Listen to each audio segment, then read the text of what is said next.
On s'accorde généralement sur le fait qu'une compétence se manifeste à travers une activité visant à traiter une tâche donnée. Partant de là, pour formuler une compétence par écrit, on s'appuie le plus souvent sur le fait qu'une même expression évoque aussi bien la tâche que l'activité. Par exemple, l'expression scier une planche évoque aussi bien la tâche, c'est-à-dire ce qu'il y a à faire, et l'activité, ce qui est fait pour traiter la tâche. Notre objectif ici est de montrer les avantages et les limites d'une telle manière d'énoncer une compétence avant de proposer un mode de rédaction alternatif plus explicite sur l'organisation de sa mise en œuvre.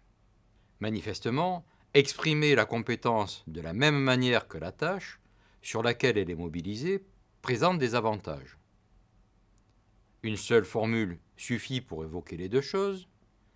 Le lien très étroit entre la tâche à traiter et l'activité qui est mobilisée pour le faire est évident. De plus, on peut aisément enrichir cette formulation.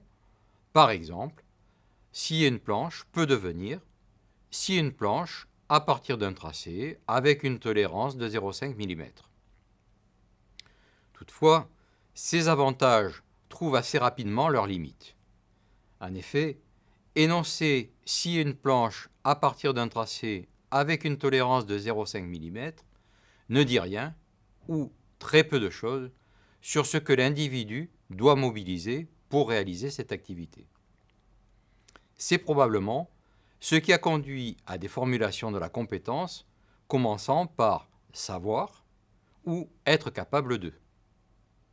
Dans ce cas, on ne confond plus ce qui est de l'ordre de la tâche scier une planche et ce qui relève de la compétence savoir scier une planche ou être capable de scier une planche.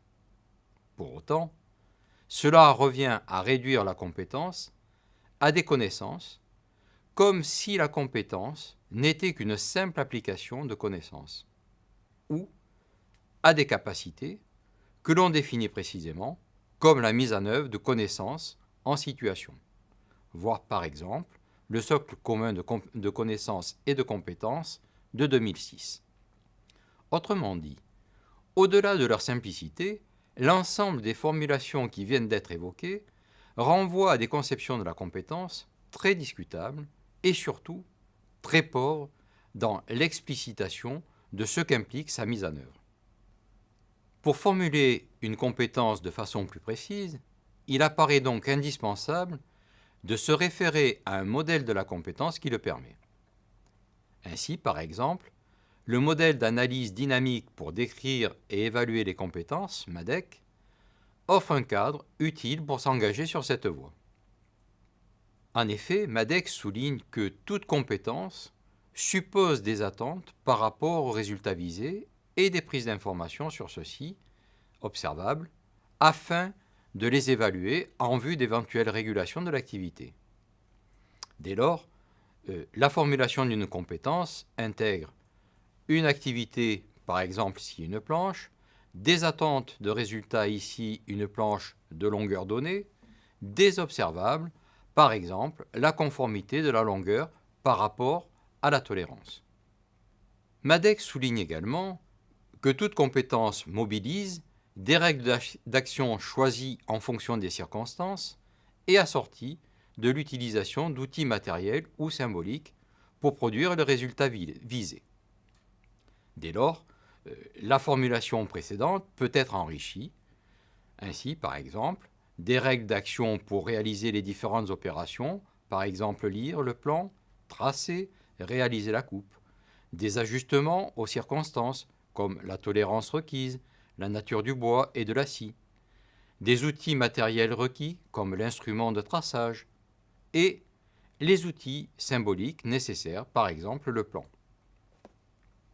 MADEC souligne enfin que toute compétence est fondée sur des conceptualisations qui, d'une part, permettent de justifier l'organisation de l'activité et, d'autre part, d'identifier les éléments pertinents à prendre en compte pour la réussir. La formulation de la compétence peut donc être encore enrichie par, premièrement, des conceptualisations qui justifient l'activité comme la connaissance des dangers associés, les normes d'utilisation des outils, la valeur de propreté, et d'autre part des conceptualisations permettant d'identifier des éléments importants pour réussir.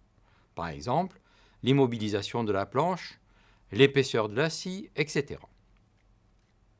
On arrive alors à la formulation suivante. Si une planche, dans le but d'obtenir une planche d'une longueur donnée, mesurable avec différents niveaux de précision, etc., comme on l'a vu précédemment.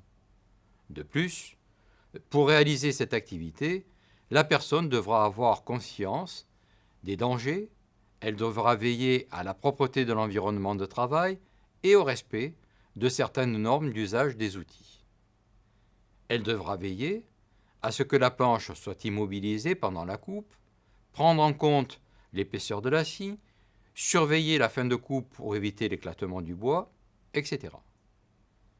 Cet exemple illustre clairement comment un novice en la matière pourra organiser son activité à partir de cette description. En revanche, une personne plus experte la considérera comme bien trop détaillée, tant la plupart des éléments lui apparaîtront tout à fait évidents. La rédaction de la compétence peut également intégrer la prise en compte du niveau de compétence attendu chez la personne.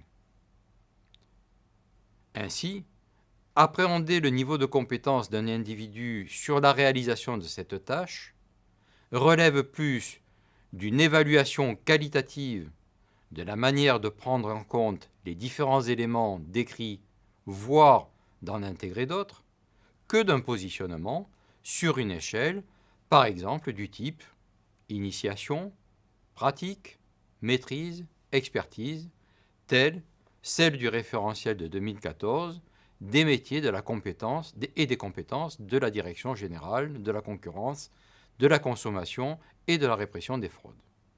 La simplicité de l'énonciation classique d'une compétence présente donc des avantages. Toutefois, elle risque fort d'occulter l'essentiel de ce qu'un modèle des processus de mise en œuvre de la compétence invite à expliciter, notamment pour disposer de critères pertinents lorsqu'il s'agit de l'évaluer.